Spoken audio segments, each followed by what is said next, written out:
Hi friends, Teresa Ward with Fiery Feather here. So today I want to help you understand how your brain is wired to respond to unwelcome change. So this Kubler-Ross curve that we're going to talk through is about everything from the little things, oh no, I'm out of toothpaste, to the big things, my department just got eliminated at work. So we have several different stages here. We've got shock and denial, anger, bargaining, depression, and then finally acceptance. If any of you are familiar with the grief cycle, you'll notice it's pretty identical.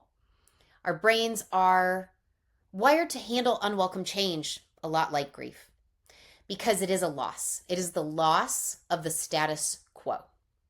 So our brains will go through each of these stages.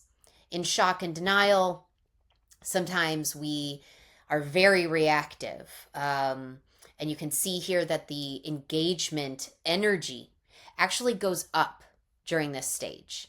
So sometimes it's, oh no, they won't cut my department. And then we put a lot of effort and energy into preventing this change from actually happening. In the anger phase, this can look several different ways, from yelling and screaming to simply disengaging and checking out, trying to punish maybe somebody that we think is responsible for the change by sabotaging them or sabotaging ourselves. In the bargaining phase, we often try and negotiate what will make this feel better other than just accepting it. Are there specific conditions that we can manipulate to make this change somehow better for us than what it actually is? And depression is often the dark before the dawn. So this feels like the lowest, saddest, most frustrating part of dealing with change, but often it is the thing that happens right before we get to acceptance, and our performance, our energy, and our resilience registers and gets back to normal. So the thing to know is that our brains, while they do go through each of these stages, sometimes they go through them almost immediately, and sometimes we get stuck there for a long period of time. So maybe you're not someone who's hardwired to stay angry for long, but you may find yourself struggling with long periods of depression. So it's critical to identify where you tend to go first and where you tend to get stuck. Not only does that help, of course, with self-awareness, but with empathy. It helps you understand why some people seem to be so unaffected by the budget being cut or with the very inconvenient return to office policy. And then there are some people who just cannot get over the paint color being changed in the break room. So we're all very different. That's one important takeaway from the change curve. The other important thing to know is that this is bi-directional.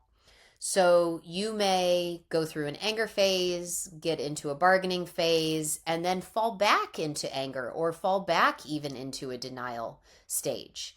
If you don't navigate through the change curve with intention, with resilience, with an effective support system, you really will tend to get stuck and stay stuck.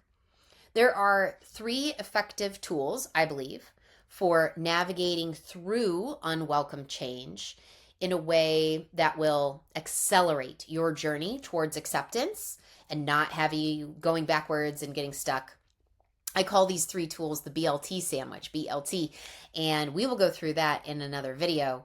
But for now, just start with paying attention to your own tendencies, to others' tendencies, and use that information to just be more gentle with yourself and with others when handling the unwelcome curveballs of life.